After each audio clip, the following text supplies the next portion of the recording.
Muy bien.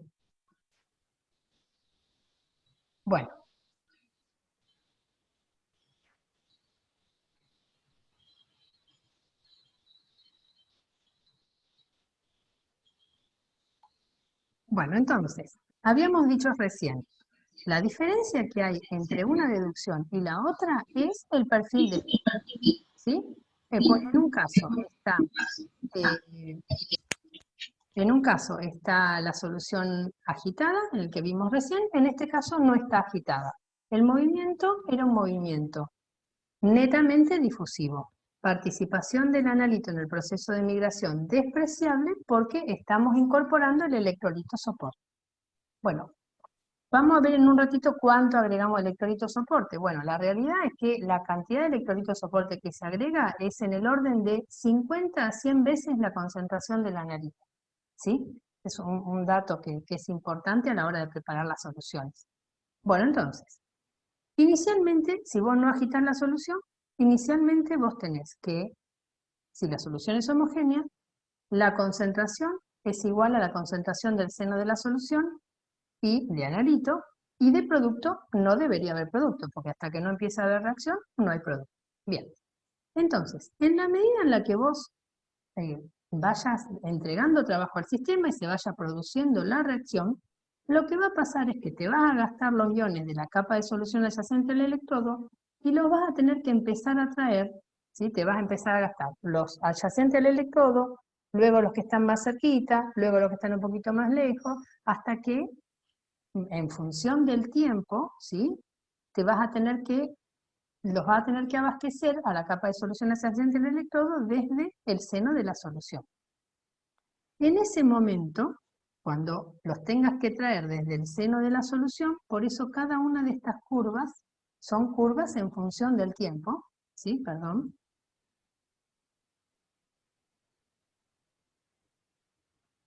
Ahí. Cada una en función del tiempo, ¿sí? Bueno, cuando llegues a que los tenés que traer desde el seno de la solución, físicamente en la curva, que ahora se va a llamar curva polarográfica, porque no hay agitación y el electrodo de trabajo es el electrodo gotero de mercurio, vas a estar en esta situación, ¿sí? En la zona de corriente máxima. Y ahora, a la diferencia entre esta línea punteada, que es la corriente residual, que ahora les voy a explicar qué es esto de la corriente residual, a la diferencia entre la corriente máxima y esta línea punteada, que es la corriente residual, se la llama corriente difusional, ¿sí? Bien, corriente difusional, y le cambié la letra, a la otra la llamaba corriente límite, para acordarme que el proceso de transferencia de masa es diferente. Convección y difusión en un lado, y en este caso solamente difusión. ¿Sí? Bien. Bueno, entonces, ahora lo que tenemos que obtener es esta ecuación que describe a la onda. Bien, entonces habíamos dicho, hacemos las mismas consideraciones. Decimos entonces que el potencial aplicado, que es el potencial del electrodo de trabajo, expresado a través de la ecuación de Nernst, menos el potencial de referencia, ¿sí? Va a ser igual al logaritmo de C0P sobre C0A. ¿Cuál es la diferencia ahora? Nosotros vamos a considerar la misma reacción, pero en realidad lo que va a ocurrir es que el producto va a ser, la reacción va a ser de reducción y el producto va a ser un ion que se deposite no es que se deposite, un ion que se reduzca a amalgama en el electrodo de mercurio, que es el electrodo particular con el que vamos a trabajar. Eso lo voy a retomar luego cuando definamos potencial de semión. Las mismas consideraciones. El proceso faradaico cumple con la primera ley de Faraday en la medida que tenemos que estimar cómo varía la concentración respecto del tiempo, el diferencial de concentración respecto del tiempo. Recordemos, la ley de Faraday me dice que la corriente es igual a N, el número de electrones puestos en juego, por F, la constante de Faraday, por el diferencial de carga, ¿sí? Y todo eso, por el diferencial de concentración, y todo eso es el diferencial de carga dividido el diferencial de tiempo. Para encontrar cómo varía el diferencial de concentración respecto del tiempo, tenemos que aplicar otra vez la ley de la difusión, es decir, la primera ley de Fick. La ley de Fick nos dice que el diferencial de concentración respecto del diferencial de tiempo va a ser igual al área por J, el flujo másico. Y el flujo másico es el coeficiente de difusión del analito, igual que recién, por el diferencial de concentración respecto de la posición. Y para eso tenemos que volver a ver cómo era el gráfico de perfil de concentración. Bien, para encontrar cómo varía el diferencial de concentración respecto del tiempo, no puedo hablar de un delta C sobre delta X, porque en realidad acá ustedes están viendo que estas rectas se van corriendo en función del tiempo. Lo que vamos a decir, y esto es bastante, digamos, una versión muy remixada de la onda polarógrafica, es que esa variación de la concentración respecto de la posición es proporcional a la diferencia de concentraciones. Esa diferencia de concentraciones es C sub A, la de la capa, la del seno de la solución, y C0A, la de la capa de solución adyacente al electrodo. Y es proporcional con una constante K. Una constante K que acabamos de ver en el gráfico, que muy constante no es, porque varía con el tiempo. Pero bueno, tomémoslo hasta ahí porque en realidad, digamos, el resto de las implicancias nos exceden a lo que nosotros necesitamos ver, que es la utilidad de la T. Bien, entonces, esa corriente, que vuelvo a decir, debería ser una corriente con I mayúscula, es igual a N por F, por A, por el coeficiente de difusión del analito, por esa constante K, que en realidad depende un poco del tiempo, por la variación de concentraciones. Y lo mismo para el producto P. Y para el producto P nos queda esta expresión. Acá está el signo negativo porque nos indica que el producto se mueve en sentido contrario al analito. Entonces, si ahora consideramos exactamente lo mismo que consideramos para la onda voltamperométrica, ¿qué pasa cuando la concentración en la capa de solución adyacente al electrodo es cero? Voy a volver para atrás para que veamos dónde estamos parados, acá. ¿Qué pasa cuando la concentración en la capa de solución adyacente al electrodo es cero? Y bueno, los iones los tengo que traer desde el seno de la solución, llegan y se reducen rápidamente. Estoy en la zona de control por transferencia de masas. Estoy en la zona donde la corriente tiene su valor máximo, es la corriente difusional. Bien, entonces, haciendo la misma consideración, que la corriente es igual a la corriente difusional, y pasando este área debajo de la corriente y llamándolo a esto densidad de corriente, ¿sí? Y tomando que el resto de los factores, N, F, el coeficiente de difusión del analito y la constante K, los incluyo en una constante K minúscula que depende del analito, porque de hecho es así, y haciendo la distributiva y despejando la concentración del analito en el seno de la solución, pruébenlo a mano en un papel, van a ver que es exactamente lo mismo, nos queda que la concentración del analito en la capa de solución adyacente al electrodo es igual. En vez de ser IL, ahora es ID menos I sobre esa constante K. Lo mismo para C0P. Sabemos que Cp es igual a 0. Cp es la concentración del producto en el seno de la solución. No hay producto porque se está formando en la interfase. Hasta que no llegue no va a haber. Entonces me queda que C0P, despejando de esta expresión, si esto vale 0, es igual a la corriente I sobre Kp. Fíjense que yo digo, y el libro también dice, corriente, densidad de corriente, medio como sinónimos, pero bueno, ya hice la aclaración la clase pasada, que en realidad son densidades, deberían ser densidades de corriente. Bien, entonces, ya tenemos C0A y C0P. Otra vez, nos vamos acá arriba, a la ecuación del potencial aplicado. Reemplazamos. Nos queda lo mismo con la salvedad de que ahora en vez de IL pongo ID, corriente difusional, para acordarme que el mecanismo de transporte de masa es distinto. Y ahora hago la misma consideración. Digo, ¿qué pasa en esta expresión matemática si la corriente es igual a la corriente difusional sobre 2? Bueno, esto es ID sobre 2, ID menos ID sobre 2, ID sobre 2. Todo este término vale 1, este término logaritmo de 1 vale 0. Me queda que El potencial aplicado, que no lo llamo potencial de semionda, igual que la otra vez, va a ser igual al E0 de la reacción menos 0,059 sobre n logaritmo de las relaciones de las constantes del analito y del producto, menos el potencial del electrodo de referencia. En el caso anterior les había dicho, como el analito y el producto son especies solubles y los coeficientes de difusión no varían mucho entre analito y producto, este término es prácticamente 1 y por lo tanto el potencial de semionda nos queda igual al E0 de la reacción menos el potencial del electrodo de referencia. ¿Eso qué nos quiere decir? Que el potencial de semionda lo vamos a poder usar con fines cualitativos, ¿sí? Y está directamente relacionado con el E0.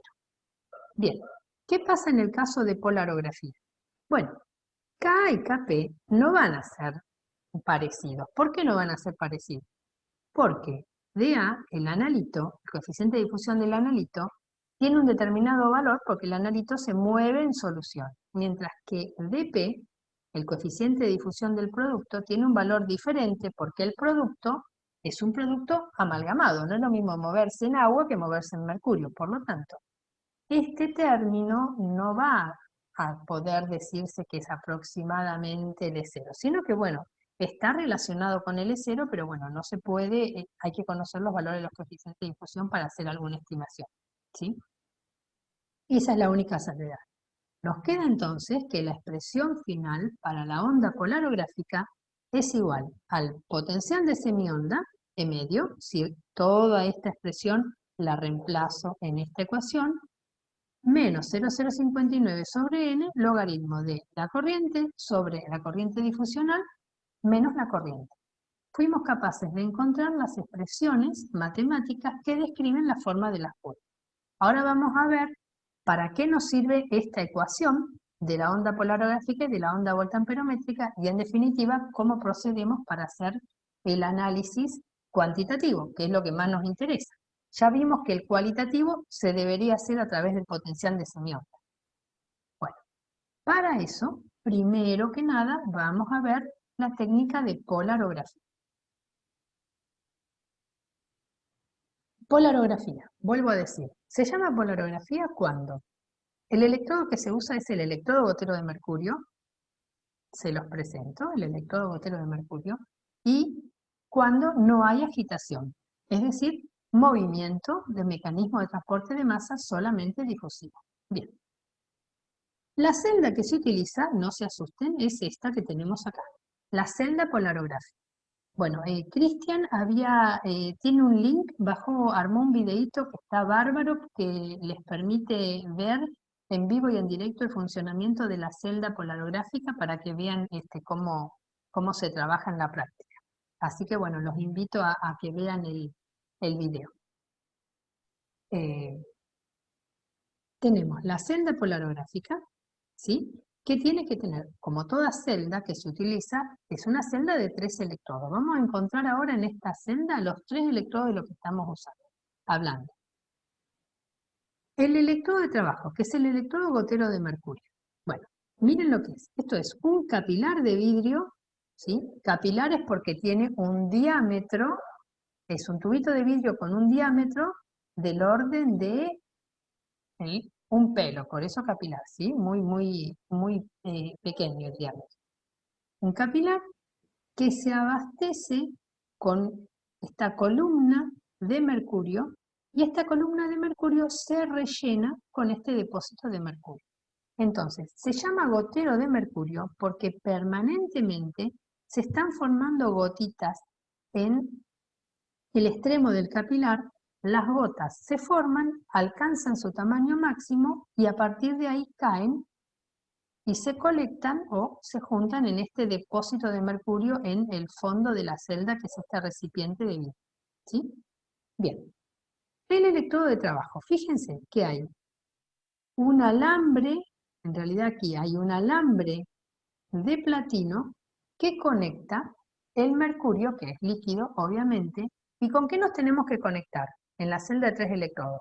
Por un lado, con el electrodo de referencia y con el voltímetro para medir el potencial. Por otro lado, con el contraelectrodo y el amperímetro para medir la corriente. Bueno, vamos a encontrar eso en la celda polarógrafa.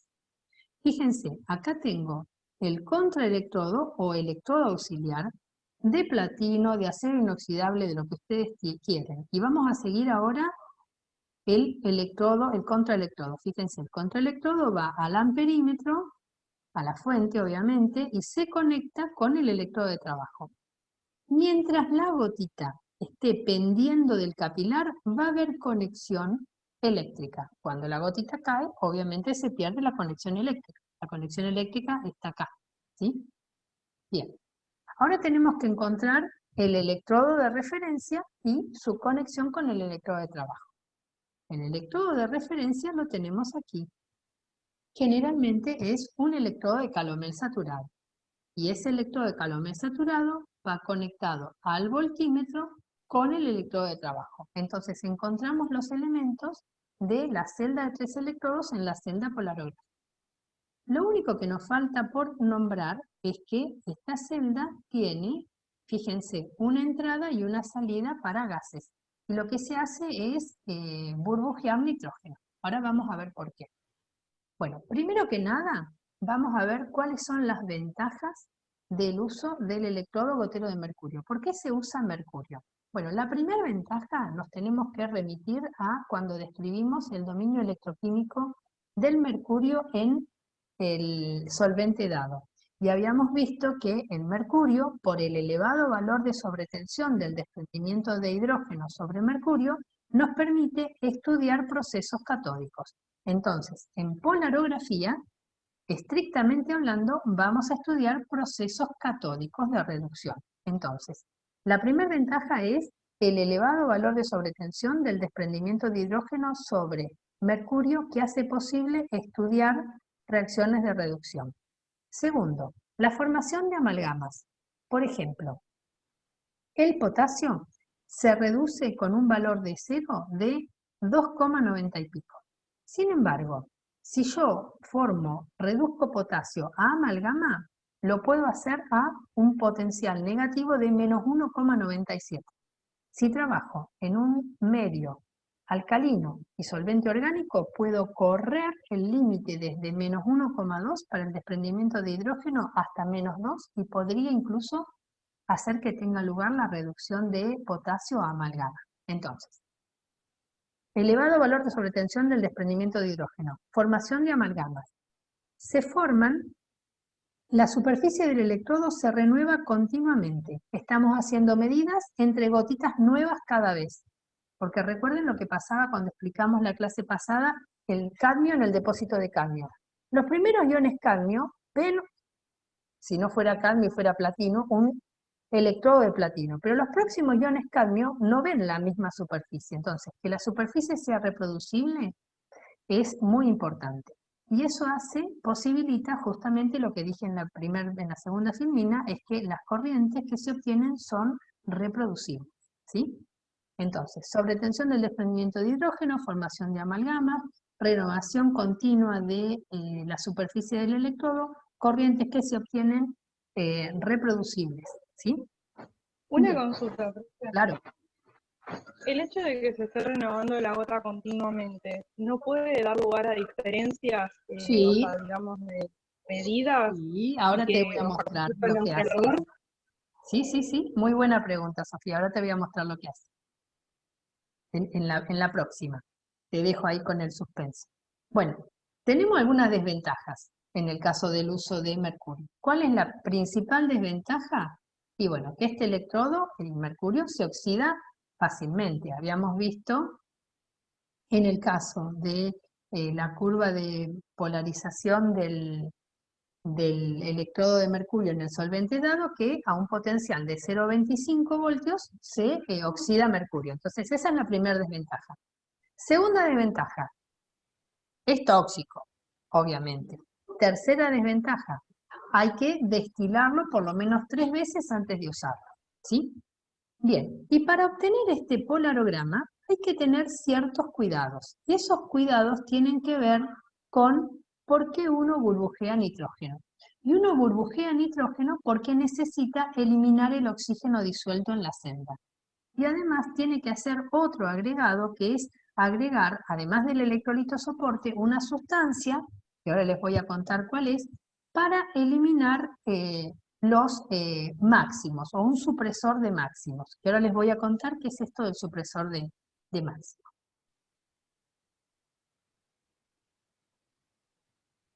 Bien.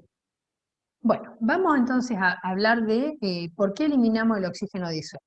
Bueno, el oxígeno disuelto se reduce en el electrodo gotero de mercurio y da una onda doble de la misma altura, porque justamente es en la misma sustancia, se reduce a agua oxigenada o se reduce a oxígeno. Y esto ocurre a un valor de menos 0,1 voltios y menos 1,1 voltios. O sea que prácticamente si hay oxígeno, te invalida la curva, el polarograma del oxígeno, lo que le pase, no te deja ver lo que le pasa a tu analito. Por eso es que necesitamos eliminar el oxígeno disuelto.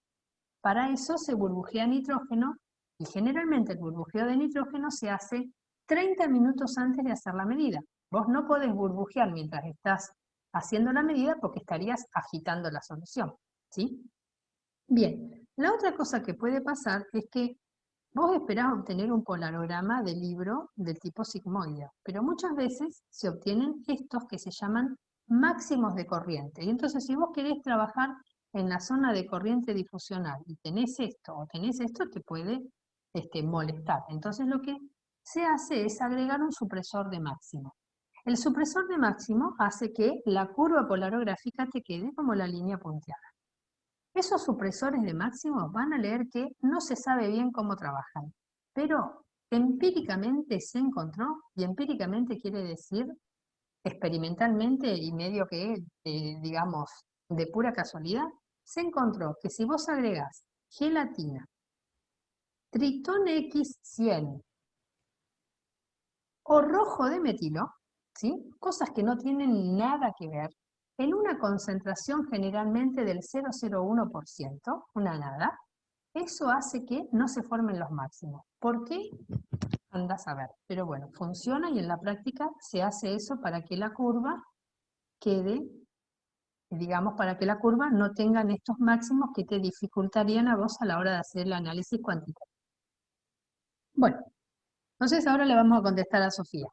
Si se están formando gotitas y las gotitas están cayendo, entonces ese polarograma que yo esperaría que fuera del libro, miren lo que pasa.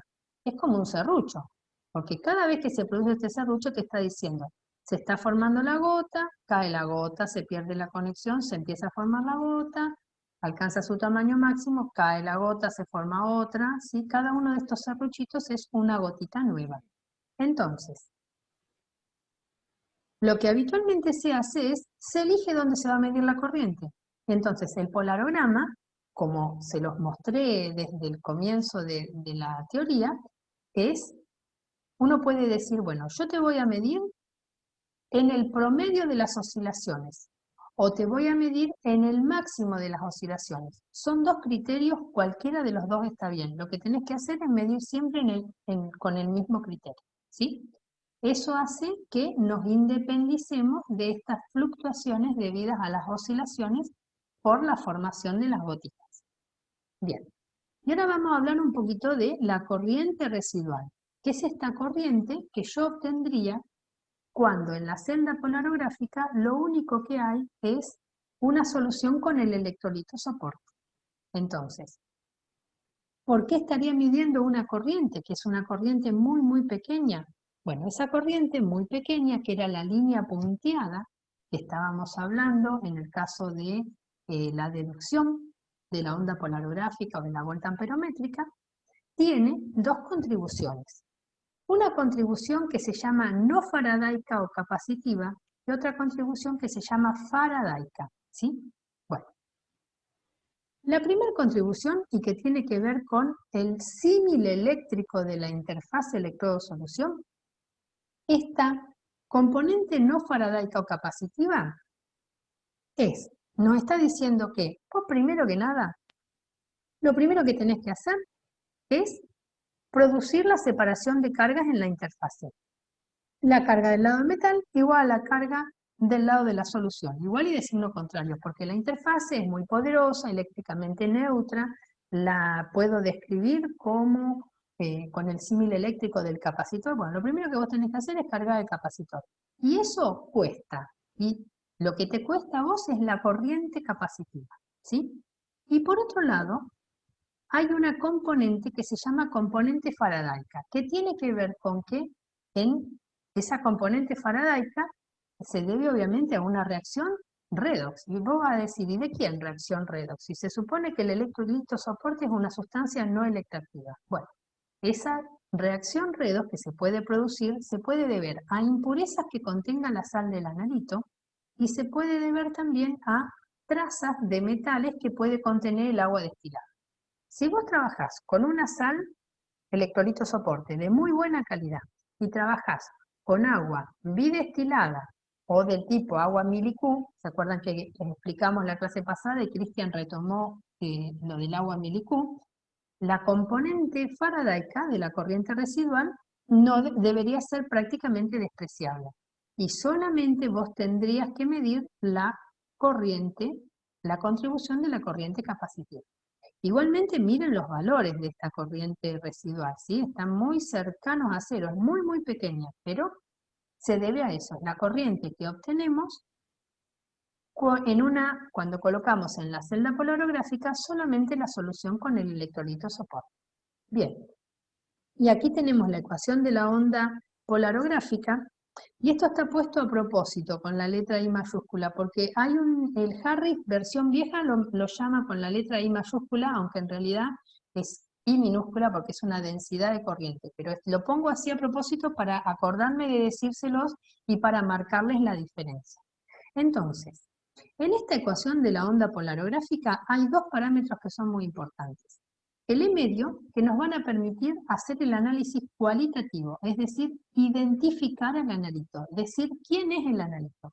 Y por otro lado, la corriente difusional, que va a ser la máxima menos la residual. Y vos me vas a decir, ¿y la máxima dónde la tomo? Bueno, vos tendrás que decir si la tomás siempre al tope de las oscilaciones o en el promedio de las oscilaciones. Pero lo medís siempre igual. Le decís al equipo dónde lo vas a medir y el equipo no te muestra el serrucho, sino que ya te muestra, ¿sí? En la zona, digamos, con la consideración que vos querés medir. Entonces, la máxima menos la residual va a ser la corriente difusional. Esa corriente difusional la voy a utilizar para hacer el análisis cuantitativo. ¿Por qué la voy a usar para hacer el análisis cuantitativo? Bueno, porque Ilkovic encontró que esa corriente difusional es proporcional a la concentración del ion en el seno de la solución. Y esa constante de proporcionalidad, que tiene todos estos números, que son muy raros, donde este número, 7,08, es si vos medís en el máximo de la oscilación. 6,14 o 6,13 de acuerdo al libro, si vos medís en el medio o la corriente media o promedio, ¿sí? Entonces el número que va acá adelante va a depender de dónde estás midiendo. Y después, dentro de la constante, para nosotros la corriente de Ilkovic va a ser que la corriente difusional es igual a una constante K por la concentración del analito en el seno de la solución, ¿sí? Pero dentro de esa constante K está el número que aparece acá adelante, que depende de dónde vos estás midiendo, el número de electrones puestos en juego, en la reacción, el coeficiente de difusión del analito elevado a la 1 medio, y este término que aparece acá, m a la 2 tercios, t a la 1 sexto, que se llama la constante del capilar, donde t es el tiempo de goteo y m es la masa de las gotitas de mercurio por unidad de tiempo, ¿sí? Entonces, si vos no cambiás el capilar, que obviamente no lo vas a cambiar, y si regulás la altura, por eso voy a volver un poquito para atrás, y si regulás la altura de esta columna de mercurio, y por eso la abasteces, y siempre la mantenés más o menos a la misma altura, entonces esa constante del capilar se mantiene. Y en esas condiciones vos podés decir La corriente difusional es igual a una constante K por C, la concentración del analito en el seno de la solución. ¿Qué es lo que nosotros queríamos hacer? Queríamos cuantificar el analito a partir de la técnica polarográfica. Bueno, vamos a ver entonces ahora cómo cuantificamos. ¿Y cómo cuantificamos? Esto tiene que ver con los métodos cuantitativos. ¿Se acuerdan que cuando explicamos potenciometría, que fue donde hablamos, bueno, y demás está decir que como no va a haber agitación, polarografía solo la vamos a usar como una técnica directa, ¿sí? No vamos a poder hacer una titulación polarográfica, eso no existe. ¿Por qué? Porque deberíamos agitar la solución y si agitamos no es polarografía. Entonces, polarografía solamente se utiliza para hacer medidas directas. Y entonces, para encontrar la concentración del analito en solución, nos tenemos que valer de alguno de los métodos cuantitativos que describimos en la primera clase, que son el método de curva de calibración, el método de adición del estándar o el método del estándar interno del guión piloto, donde nosotros tenemos que ser capaces de elegir cuándo aplicamos cada método. Vamos a ver también cómo se preparan las soluciones, la forma de los polarogramas y cómo es el gráfico cuantitativo, que es corriente difusional versus concentración. Bien, entonces, ¿cuándo se aplica cada método? El método de curva de calibración lo voy a aplicar cuando el analito se encuentra inmerso en una matriz simple o fácil de reproducir. Por ejemplo, plomo en agua, una solución de plomo en agua, fácil de reproducir. Método de adición del estándar. Cuando el analito se encuentra inmerso en una matriz compleja o difícil de reproducir. Por ejemplo, plomo en, a ver qué podemos hacer. Bueno, plomo en un efluente sencillo, ¿sí? Estándar interno o método del guión piloto, donde ustedes les vamos a elegir este método cuando ustedes lo que primero que tienen que hacer es, el analito está inmerso en una matriz compleja. Al analito hay que separarlo de la matriz antes de hacer la determinación cuantitativa. Y en ese proceso de separación del analito de la matriz, puede ser que parte de analito pierdan. Entonces ustedes tienen que cuantificar de alguna forma cuánto se perdió. Bueno, en ese caso van a usar el método del estándar interno o método del guión piloto. Bueno, y el ejemplo que yo siempre doy en este momento es un ejemplo muy bizarro, pero que bueno, que tiene que ver con que se entienda el método. Supónganse que les traen el estómago o el pelo y las uñas de una persona que se murió envenenada con arsénico y tienen que determinar arsénico. Van a tener que hacer, obviamente, una digestión del tejido, van a tener que hacer una extracción del arsénico y luego van a tener que hacer una cuantificación. Bueno, en ese caso, obviamente, estándar interno o guión piloto. El nombre guión piloto es un nombre más viejo de la técnica. Ahora, generalmente se utiliza método del estándar interno. Bueno, entonces vamos a ver, tenemos que ir viendo cada una de estas cosas para cada uno de estos métodos, ¿sí? Bien, método de curva de calibración. Y en el método de curva de calibración, analito inmerso en una matriz simple y fácil de reproducir, vamos a ver cómo preparamos las soluciones. Vamos a ver cómo obtenemos los polarogramas y vamos a ver cómo obtenemos la concentración de la muestra. Entonces, ¿cómo preparamos las soluciones? Tomamos una serie de matraces, les ponemos a todos la misma cantidad de electrolito soporte, ¿sí? Bueno, este es el momento en el que más estoy extrañando el pizarrón, porque esto me llevaba como una hora de pizarrón dibujando todos a la vez, ¿sí? Así que espero que se entienda bien. 5 matraces. En todos pongo la misma cantidad de electrolito soporte. ¿Quién es el electrolito soporte? Una sustancia no electroactiva que ni se oxida ni se reduce en el electrodo de trabajo, que es un electrolito fuerte, que se disocia completamente y que se va a encargar del mecanismo de transporte de masas por migración. Bien. ¿Quién se usa? Sulfato de sodio. Habitualmente en una concentración 50 a 100 veces la concentración del análisis.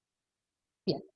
Ahora lo que voy a hacer es, a cada uno de estos matraces que tengo acá abajo, Uno lo voy a dejar, lo voy a enrasar, solo con el electrolito soporte. Y con ese matraz voy a obtener, bueno, acá falta dibujar, terminar de dibujar, esta línea punteada, que es la curva, voy a volver para atrás para que la vean, ¿sí? El polarograma del electrolito soporte, esta que tenemos acá. Bien, este gráfico, les explico, no es el gráfico más feliz que encontré, pero dibujar esto a mano es muy complejo y lo que quiero que quede bien claro es que si bien estas corrientes están tomadas todas en distintos valores de potencial aplicado, son valores que hay que tomar todos al mismo valor de potencial aplicado. Uno elige un valor de potencial aplicado y en ese valor de potencial aplicado mide cada una de las corrientes, ¿sí? Por eso está esto marcado en rojo y eso quiero que quede claro. Lo que pasa es que si yo marco varias veces acá, no se entiende nada. Por eso elegí poner este gráfico donde están marcados en distintos valores de potencial, ¿sí? Eso para que quede claro. Entonces, de esos 5 matraces, uno lo enrasé y obtuve el polarograma del electrolito soporte para medir ¿qué? La corriente residual. Porque acuérdense que nosotros tenemos que medir la corriente residual, la corriente máxima y la diferencia nos va a dar la ID, la corriente difusional. Bien, al resto de los matraces, del 2 al 5, les pongo cantidades crecientes del patrón o del estándar. ¿Quién es el patrón? Lo mismo que quiero determinar. Quiero determinar plomo, una solución de concentración conocida de plomo. Generalmente, para que estas concentraciones varíen, uno lo que hace es agregar de una solución madre volúmenes diferentes. 5, 10, 15, 20 mililitros de patrón de plomo. Bien, enraso. Obtengo los polarogramas. Y ahora voy a obtener el gráfico cuantitativo, ¿sí? Para el valor de potencial aplicado que seleccioné, vuelvo a decir en la línea roja, y en esta línea roja debería hacer todas las medidas de corriente difusional, mido la corriente residual, la corriente máxima para el primer patrón, y de 1 grafico este punto. El gráfico cuantitativo es la ecuación de Ilkovic, corriente difusional versus concentración, ¿sí? Obtengo entonces con cada uno de esos valores, con cada uno de estos patrones, las corrientes máximas menos la residual, las corrientes difusionales, las grafico en función de la concentración del patrón. Tengo esta recta.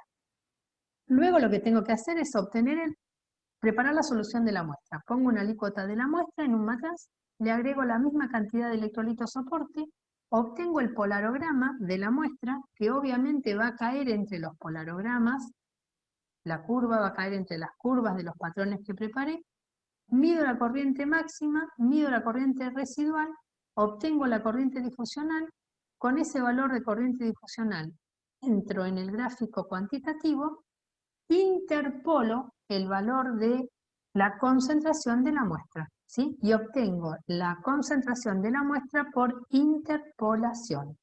¿Se entendió? Sí, sí. Perfecto.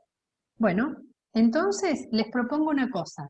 Les propongo que nos volvamos a conectar para terminar de ver el cuantitativo y después nos hacemos un recreito, ¿sí? ¿Les parece bien? Para no cortar con el Ok, tema. Dale. Sí, sí. dale, profe. Perfecto.